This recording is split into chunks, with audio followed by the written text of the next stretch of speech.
अस्सलाम वालेकुम everyone, welcome back to my YouTube channel. I hope आप सब खैरियत से होंगे। आज की वीडियो में हम डिस्कस करेंगे sonnet number 34, why didst thou promise such a beautiful day by William Shakespeare. Students, this sonnet is a part of Shakespeare's fair youth sequence. Sonnet number 1 से 126 तक की जो सोनेट्स हैं, जिनको शेक्सपियर की फेयर यूथ सोनेट्स का sequence कहा जाता है।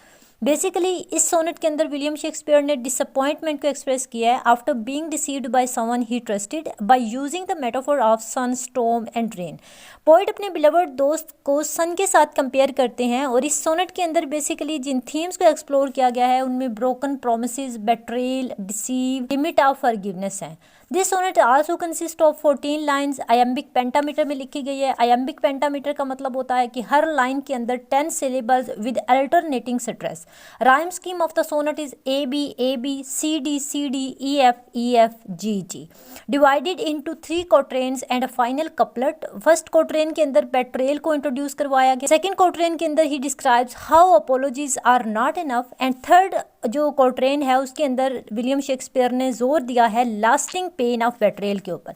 And final couplet shows forgiveness and redemption. Students, मैं पहले भी आपको ये बता चुकी हूँ कि विलियम शेक्सपियर की जो सोनेट्स हैं वो उनके अंदर जो लास्ट 2 लाइन्स हैं उनको फाइनल कपलेट कहा जाता है। इस कपलेट को विलियम शेक्सपियर ने अपनी सोनेट्स के अंदर एक क्लोजिंग कपलेट कहा है, यानी कंक्लूजन के तौर पर इन 2 लाइन्स को, 2 लाइन का जो वर्स है, जो कपलेट है, उसको ऐड किया है। Y डिडस्ट thou promise such a beautiful day, क्यों तुमने एक खूबसूरत दिन का वादा किया। यहाँ ब्यूटीफुल डे का मतलब है खुशगवार वक्त। यहाँ पर मेटाफर के तौर पर भी इसको यूज़ किया गया है, यानी खुशी की अलामत है, उम्मीद है, वादा है।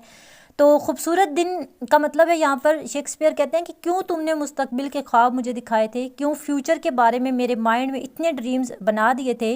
Beautiful day has metaphorical been used for a cheering relationship between Shakespeare and his friend and make me travel forth without my cloak, और मुझे बगैर किसी तहफ़्फ़ुज़ के आगे बढ़ने दिया। क्लॉक का यहाँ पर मतलब होता है चादर, तहफ़्फ़ुज़ या फिर दिफा।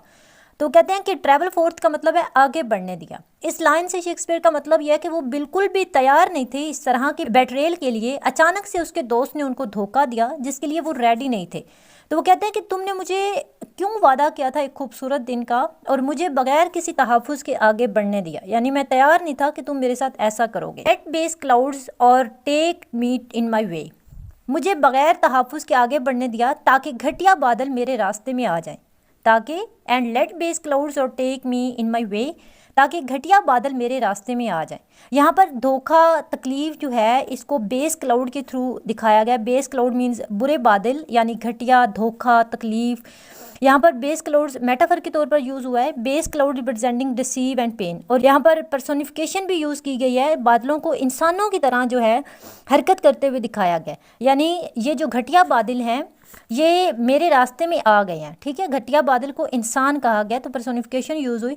तो विलियम शेक्सपियर कहते हैं कि क्यों मुझे तुमने इतने खूबसूरत दिन के वादे किए और मुझे बगैर किसी तहफ़्फ़ुज़ के आगे बढ़ने दिया ताकि ये घटिया बादल, ये तकलीफ़ें, ये परेशानियाँ, ये धोखा मेरे रास्ते में आ जाए। Hiding thy bravery in their rotten smoke, और ये घटिया बादल तुम्हारी रोशनी को अपनी बदबूदार धुंध में छुपा दें। यहाँ ब्रेवरी मीन्स रोशनी या फिर चमक, और rotten smoke is a metaphor. Poet ने अपने दोस्त की जो खयानत है उसको, झूठ को रोटन स्मोक कहा है। तो वो कहते हैं कि क्यों ये घटिया बादल मेरे रास्ते में आ जाएं और ये घटिया बादल तुम्हारी रोशनी को अपनी बदबूदार धुंध में छुपा लें। TISS not enough through the clouds दो ब्रेक, ये काफ़ी नहीं है कि तुम बादल से निकल कर चमको। Break through the clouds means बादलों से निकलकर चमकना, दोस्त का वापस आना और पोइट से मिलना। शेक्सपियर कहते हैं कि तुम्हारे वापस आने का कोई फ़ायदा नहीं, जो नुकसान होना था वो अब पूरा नहीं हो सकता। To dry the rain on my storm beaten face means ये काफ़ी नहीं कि तुम बादलों से निकलकर चमको और मेरी तूफ़ान ज़दा सूरत से बारिश के आंसू ड्राई करो, खुश करो, यानी मेरे चेहरे के ऊपर जो दुख हैं, जो तकलीफ़ें हैं, वो तुम ख़त्म नहीं कर सकते। स्टॉर्म बीटन फेस का मतलब है दुख और तकलीफ़ का शिकार जो चेहरा होता है उसको शेक्सपियर ने स्टॉर्म बीटन फेस कहा है। It is a metaphor in sonnet जो मुश्किलात से गुजरी हुई ज़िंदगी को सिम्बलाइज कर। No man well of such a salve can speak, क्योंकि कोई भी ऐसी मरहम की तारीफ़ नहीं करेगा। शेक्सपियर कहते हैं कि अब तुम अगर आओगे और मुझे तसल्ली देने की कोशिश करोगे तो कोई भी इस चीज़ को एडमायर नहीं करेगा। साल का मतलब है हील करना, ठीक है, हील करने वाली जो मेडिसिन होती है, मरहम जो होता है, उसको यहाँ पे सल्व कहा है। Solve is a metaphor and it means कि वो वर्ड या अमल जो नुकसान की तलाफ़ी करें, ठीक है। तो शेक्सपियर कहते हैं कि तुम्हारे आने का अब कोई फ़ायदा नहीं, तुम्हारे आने को कोई भी एडमायर नहीं करेगा, कोई भी इस मरहम की तारीफ़ नहीं करेगा। That heals the wound and cures not the disgrace, जो ज़ख़म तो भर दे मगर बेइज्जती जो है वो उसको ख़त्म ना करे। इट इज़ अ पैराडॉक्स, ज़ख़म भरना तो मुमकिन है लेकिन ज़ख़्म जो रूह पर लगे हों उनको भरना नामुमकिन है। और can thy shame give physic to my grief, और ना ही तुम्हारी शर्मिंदगी मेरे दुख का इलाज कर सकती है। फिजिक यहाँ पे इलाज कहा गया, दवा कहा गया। Physic is also a metaphor, emotional wounds को क्योर करना। पोइट कहते हैं कि अब तुम पछताओ या फिर शर्मिंदा हो, इससे कोई फ़ायदा नहीं है क्योंकि मेरा जो नुकसान होना था वो हो चुका है। दो repent yet I have still the loss, और अगर तुम रिपेंट भी करो या शेम भी महसूस करो तो भी मेरा नुकसान तो हो गया।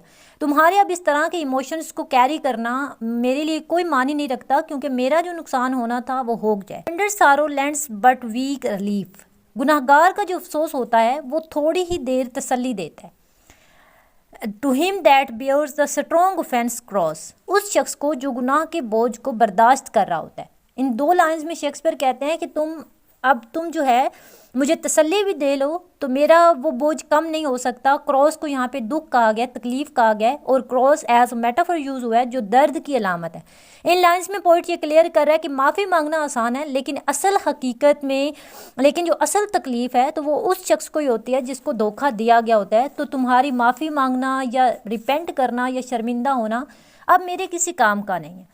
Those tears are pearl which thy love sheds, मगर जो आंसू तुम्हारी मोहब्बत बहाती है, जो तुम्हारी आंखों से आंसू निकलते हैं वो मोतियों जैसे कीमती हैं। And they are rich and ransom all ill deeds, यहाँ पर ये जो रैंसम वर्ड है ये रिप्रेजेंट कर रहा है रिपेंट को। वो इतने बेशकीमत हैं, उसके आंसुओं को कह रहा है कि वो इतने ज़्यादा महंगे हैं, इतने बेशकीमत हैं कि सब गुनाहों का कफ़ारा अदा कर सकते हैं।